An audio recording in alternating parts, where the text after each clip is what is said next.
Salut tout le monde, dans cette vidéo je vais vous présenter les nouveautés de la October 2018 Update, aussi appelée mise à jour d'octobre 2018 de Windows 10. Ceci est la dernière mise à jour de fonctionnalité de Windows 10 et dans cette vidéo je vais vous présenter les nouveautés de celle-ci. Cette mise à jour ne sort qu'en novembre 2018 car elle a été reportée à cause de multiples bugs gênants, comme par exemple une suppression des fichiers des utilisateurs ou encore des bugs avec les pilotes. Pour ce qui est de la première nouveauté que je vais vous présenter, c'est l'historique du presse-papier.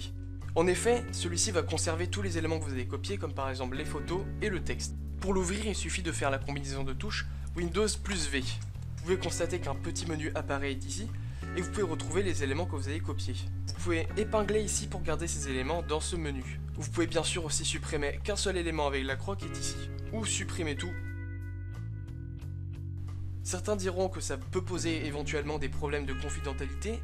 C'est totalement normal que certaines personnes se posent ces questions. Pour supprimer cet historique ou pour le modifier, vous pouvez aller dans les paramètres de votre ordinateur.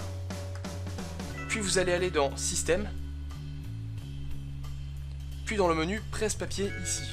Dans ce menu, vous avez la possibilité d'effacer tout le contenu de votre presse-papier ou encore de synchroniser avec d'autres appareils comme par exemple un téléphone ou un autre ordinateur. Et vous pouvez, si vous le souhaitez bien sûr, désactiver cet historique grâce à cette fonction qui est ici.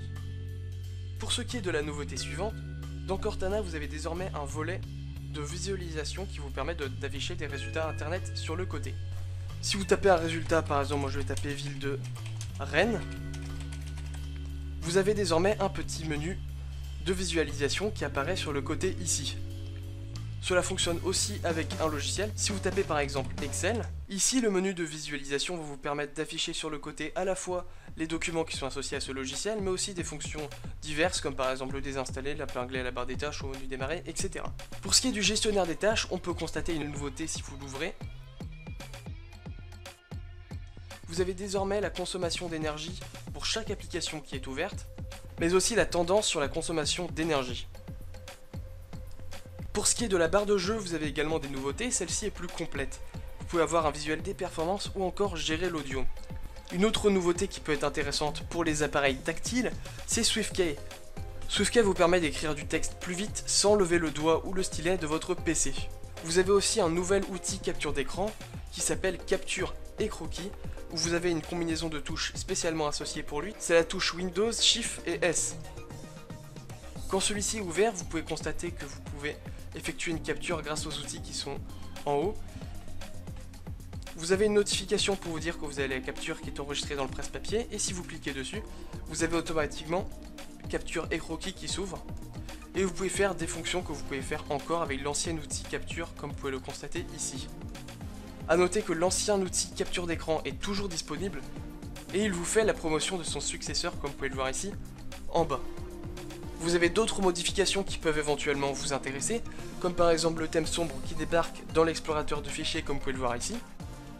Vous pouvez désormais aussi installer des polices d'écriture sans droit d'administrateur, sauf pour les installer pour l'ensemble des utilisateurs, mais si vous voulez les installer juste pour vous, vous le pouvez.